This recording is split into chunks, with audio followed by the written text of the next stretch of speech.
And now let's get started with the latest on the world's largest democratic elections in India.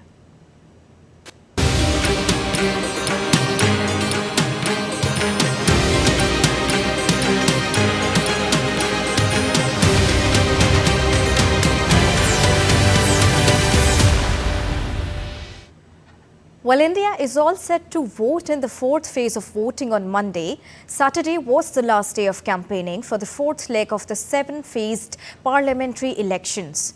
In the fourth round, voting will be held on Monday, the 13th of May.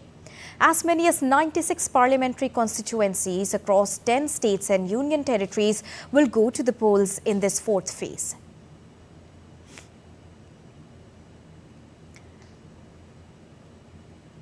And now to discuss more on this, I am joined by DD India correspondent from West Bengal, Krishnanagar, Dibyendu Mondal. Dibyendu, a very good afternoon to you. Now that the silence period is in activation and the voters have the time to think about for whom to vote, what are the particular issues that the voters are counting upon before going to the polls tomorrow, Dibyendu? Well, good afternoon, Deepika. Of course, we are in the silence period now, and the voters are perhaps deliberating on the issues that they would go tomorrow to the polling stations to cast their votes. Of course, the key issues that the people of Bengal have been grappling with is, of course, the very pertinent issue of corruption, syndicate raj, cut money, etc. That is very much prevalent in almost all the parts of Bengal. Apart from that, unemployment, non-industrialization are also some of the key issues that the people of Bengal would be deliberating on when they go to cast their ballot. What I have also noticed, Deepika, this time around here in West Bengal is the election being, despite of it being a national election, the issues here are very localized. When I say localized, what I mean is about the infrastructure development of the state. Also, the issue of corruption, which the Trinamool Congress government here in Bengal have been grappling with. This regards to the cut money scam, this regards to the SSC scam, the coal smuggling, the cattle smuggling, etc., on which several of the TMC leaders are currently lodged in jail. So, of course, these are the issues that will be very pertinent when the people of Bengal, and specifically this particular 8 constituencies that goes to polls, will be deciding. And remember, Deepika, also these 8 constituencies have some of the heavyweight candidates contesting this time around, including Mahua Moitro from the Trinamool Congress, Dilip Ghosh, the former state president of the BJP, contesting from the Durgapur Bardhaman seat. Also the Kirti Azad, former cricketer from the TMC ticket, Yusuf Pathan, again a former cricketer from the TMC ticket in Baharampur, Adhir Ranjan Chaudhary. So, you have these plethora of these star candidates who are contesting this elections. Of course, it's a high-stake battle this time around here in Bengal from this phase and the subsequent phases till the 1st of June. Back to you. And also, Dibyendu, when we talk about the star-studded list, plus the issues, the regional issues that you are talking about, can we now expect a fair number of voter turnout when we talk about this particular constituency tomorrow, Dibyendu? Well, Bengal has always been voting in a very high number. If you see the data of the last 3 elections, we'll also see that Bengal is the state that votes the highest, that records the highest number of votes. It's between 75 to 85%. People come out of their homes and go to vote. The place where I am in Krishnanagar, the particular hotel that I'm staying, all the staffs have gone back to their respective constituencies to vote. So, of course, voting here is like a celebration of democracy. People will leave their work. People will leave everything aside to go and cast their ballots. Of course, for Bengal, the voting numbers are not an issue here because it's a very, very politically active state, a very, very politically aware state, which goes to, where the people of this particular state goes to the polling station to cast their democratic right. Back to you. All right. Thank you so much, Dibyendu, for joining us and bringing us the latest from Krishnanagar there in West Bengal. Now, all seats of Telangana are going to the polls on the 13th of May. Thank you. Chief Electoral Officer of Telangana, Vikas Raj, said that adequate arrangements are being made for voters and awareness campaigns were organized for first-time voters as well. Telangana, where election will be held on 13th of May, on the fourth phase of elections on all the 17 constituencies of the state. And to talk about it, we have the Chief Electoral Officer of the state, Mr. Vikas Raj. Sir, how are the preparations going on? What are the special arrangements? We are good. We have now reached the last stage of the preparation. Primarily, the polling stations were already, we had prepared them for the assembly election, which was conducted 4-5 months back. Personnel, we have requisitioned all of them. Similarly, EVMs have already been commissioned. Ballot papers, ballot units, everything is ready. As you are aware, we are having 16 out of 17 constituencies where the number of candidates is more than 15.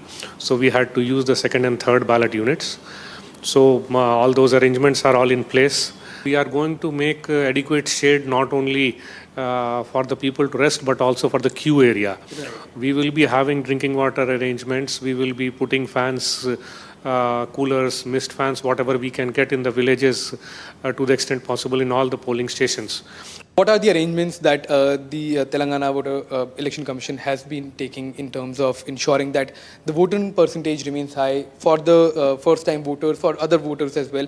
Any special arrangement for them? We did a special campaign to enroll the 18 and 19-year-olds.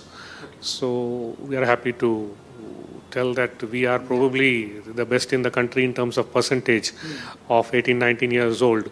So we had gone to the campuses basically to talk to these people through the campus ambassadors whom we had basically nominated.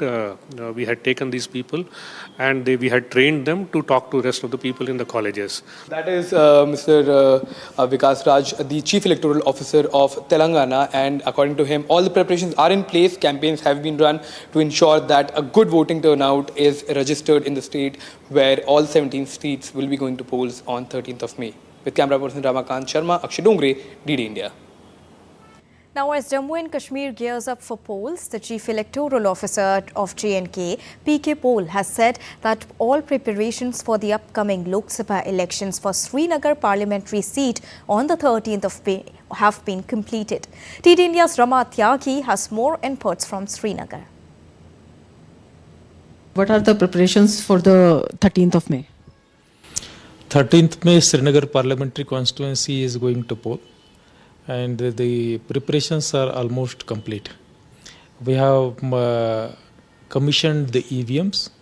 The symbols of the contesting 24 candidates have been loaded. EVMs have been prepared. Other non-EVM related material have been clubbed into a bag.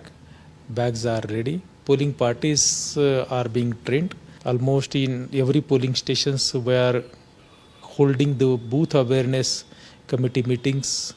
The concerned BLO as well as the village level employees like Asha workers, Anganwadi workers, Patwari, VLW, Lambardar and Chaukidar are members of the booth awareness groups.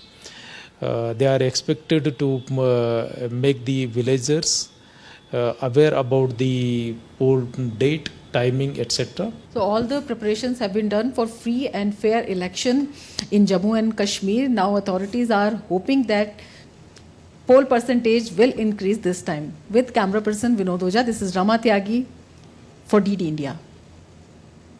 Now, amidst Kanpur's status as a hub of the leather industry, the Lok Sabha constituency is gearing up for the fourth phase of general election 2024.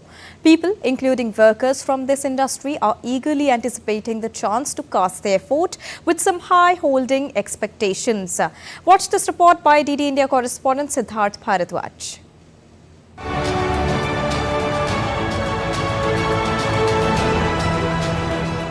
As May 13 approaches, the Kanpur Lok Sabha constituency in Uttar Pradesh gets up for polls in Phase 4 of the general elections 2024, setting the stage for an intriguing political showdown. You must be loving your new belt that you've just got, or a pair of shoes you've just got, made out of leather. But have you ever wondered where this leather comes from? Well, I'm in Kanpur, which is considered as the hub of leather. These workers are putting in round-the-clock effort to meet their daily targets, crafting approximately 3,000 shoes per day.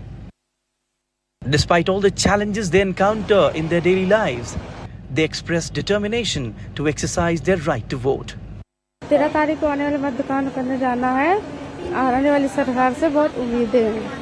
Mohammad Washi, a contractual employee at this factory, simply desires a content and serene life, focusing on fulfilling the basic needs of his family. He says he will cast his ballot on May 13th.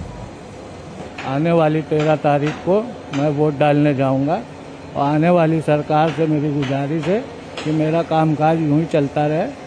India is the second largest exporter of leather garments, third largest exporter of saddlery and harness, and the fourth largest exporter of leather goods in the world. And Kanpur city contributes over 20% of the total leather and leather goods export of India. Everyone is very excited to go to the polls on May 13th in Kanpur, including these industry workers. But they have high expectations from the government who will be coming this time around when the results will be declared on June 4th. With camera person Saurabh Shukla, this is Siddharth Bhardwaj reporting for DD India in Kanpur. Now, campaigning for the fifth phase is underway. Prime Minister Narendra Modi also held polling rally in the eastern state of West Bengal's Hooghly. Prime Minister Narendra Modi said that the 2024 election is a fight between ideologies. The trust, support and blessings of this country are with the BJP. Earlier, Prime Minister Narendra Modi held rally in Barakpur. Addressing the rally, Prime Minister said that today it has become difficult for a common man to follow his faith in Bengal. TMC threatens people when they chant the name of Lord Ram. 5 guarantee दे रहा हूं, जब तक मोदी है, धर्म के आधार पर आरक्षण नहीं दिया जाएगा। दूसरी गारंटी,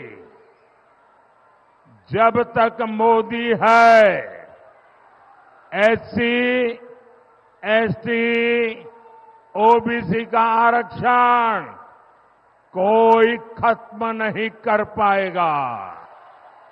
तीसरी गारंटी, जब तक मोदी है, रामनवमी मनाने से कोई आपको रोक नहीं पाएगा। चौथी गारंटी, जब तक मोदी है, राम मंदिर पर सुप्रीम कोर्ट का जो फैसला है, उस फैसले को कोई पलट नहीं पाएगा। और पांचवी गारंटी, जब तक मोदी है, सीएए कानून को भी कोई रद्द नहीं कर पाएगा। Prime Minister Narendra Modi on Sunday also held an impromptu vote show in Barakpur before addressing a public rally in the city. Prime Minister held a public meeting in support of BJP candidate Arjun Singh in Barakpur in the North 24 Parganas district. BJP candidate from Mumbai North Piyush Goyal also held a door-to-door campaign in Malad. Senior BJP leader Amit Shah held election rally in Pratapgarh in Uttar Pradesh state that has the highest number of parliamentary seats.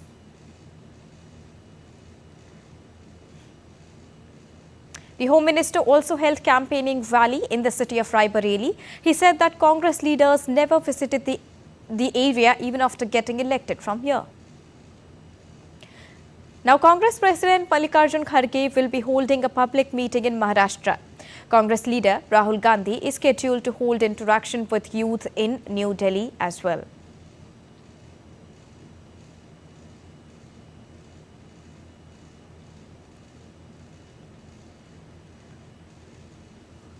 On the other hand, Delhi's Chief Minister and Aam Aadmi Party Chief Arvind Kejriwal announced Kejriwal's guarantee outlining 10 works to be done if the INTIA bloc comes into power after winning Lok Sabha elections. And now indeed India Live, let's take a look at other stories making news around the country. Indian Army, Bandipora Police and the CRPF in a joint operation arrested a terrorist associate along with arms and ammunition in northern India's Jammu and Kashmir. The case was registered under a section of law in the Pitkot police station. India's Home Minister Amit Shah inaugurated Bharatiya Janata Party's media centre in the city of Varanasi. The media centre inauguration comes ahead of Prime Minister Narendra Modi's visit to the city for election campaigning. Doors of Badrinath Dham, a Hindu holy place, opened for the devotees on Sunday morning in Uttarakhand's Chamoli, one of 4 sites in India's Char Dham pilgrimage. The doors were opened amidst the melodious tunes of army band with complete rituals, Vedic chanting and slogans of Padri Vishal Lal Ki Jai. The Border Security Force of India hoisted country's largest BSF flag at the Shahi Killa complex in Atari near the India-Pakistan border. The 350-feet tall flag stands tall alongside the highest tricolor in the Indian subcontinent. The flag will be visible from kilometers away as well.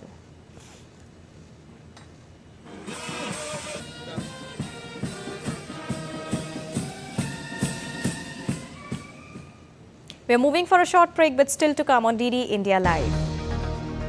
Switzerland wins Eurovision Song Contest 2024. Croatia emerges as runners-up. England's pacer James Anderson is set to retire from Test cricket after the first Test against West Indies.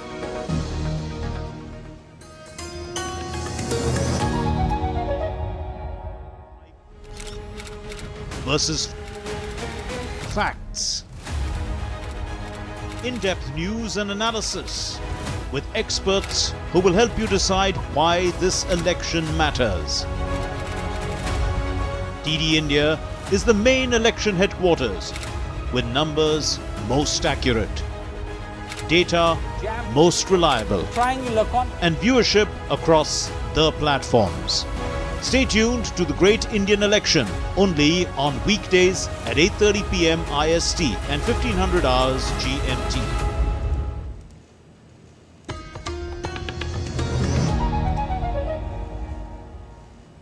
Welcome back. After that short break, you're watching DD India Live with me, Deepika. Now, Israeli forces operating in Jabalia in the southern Gaza Strip are preventing Hamas from re-establishing its military capabilities.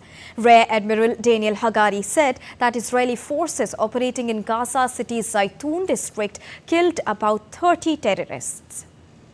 In northern Gaza, fighter jets have been striking terrorist targets. This morning, we also began a temporary evacuation process in Jabalia. The troops eliminated about 30 terrorists and located dozens of weapons in a school in the area. They discovered a significant underground route through which terrorists planned to carry out an attack against our forces. People living in Gaza's southernmost city of Rafah have been fleeing their home after the Israeli army had ordered further evacuation in eastern Rafah. The army cited upcoming military operations targeting Hamas terrorists in those areas. Many people living in Rafah have dismantled their tents, preparing for leaving with a lack of basic necessities. Earlier on Thursday, the talks on the Israel-Hamas truce in Egypt's Cairo have failed. According to Taliban ministry, the death toll from flooding in northern Afghanistan has now risen to 315, with more than 1,600 people injured. Thousands of homes have been damaged and livestock wiped out. Humanitarian organizations have said healthcare facilities and vital infrastructure like water have been damaged by the floods. Afghanistan is prone to natural disasters and is also considered by the United Nations to be one of the countries which is most vulnerable to climate change. Now, floods and landslides also triggered by heavy rainfall is affecting China's southwestern Guangxi region. Rescue teams are evacuating residents to safety using boats. Heavy rainfall also hit Napo County, causing a landslide that blocked a road. Emergency workers were deployed to clear away the rock and debris. Weather agency has predicted more rainfall in the next 10 days for Guangzhou and Yunnan province. Switzerland emerged as the winner of the Eurovision Song Contest 2024 on Saturday in Swedish city of Malmö. Swiss rapper and singer Nemo won the contest with the code a genre blending song about their journey of self-discovery. Croatia came as runners-up. just to be a part of it was special, and to know that a song that has changed my life and a song where I just speak about my story has touched so many people and maybe inspired other people to stay true to their story is the most insane thing that has ever happened to me. And now let's take a look at stories which are making news across the globe. About 50,000 protesters marched peacefully through the streets of the Georgian capital, Tbilisi, on Saturday. Demonstrators continued to oppose a foreign agents bill proposed by the government. Dozens of aircraft from every era of aviation history took to the skies over Washington, D.C. for an hour-long flyover on Saturday. Biplanes, seaplanes and Learjets took part in the event, commemorating 85 years of the Aircraft Owners and Pilot Association. Two mischievous panda cubs at a breeding base in southwest China have developed an unexpected fascination with cleaning tools.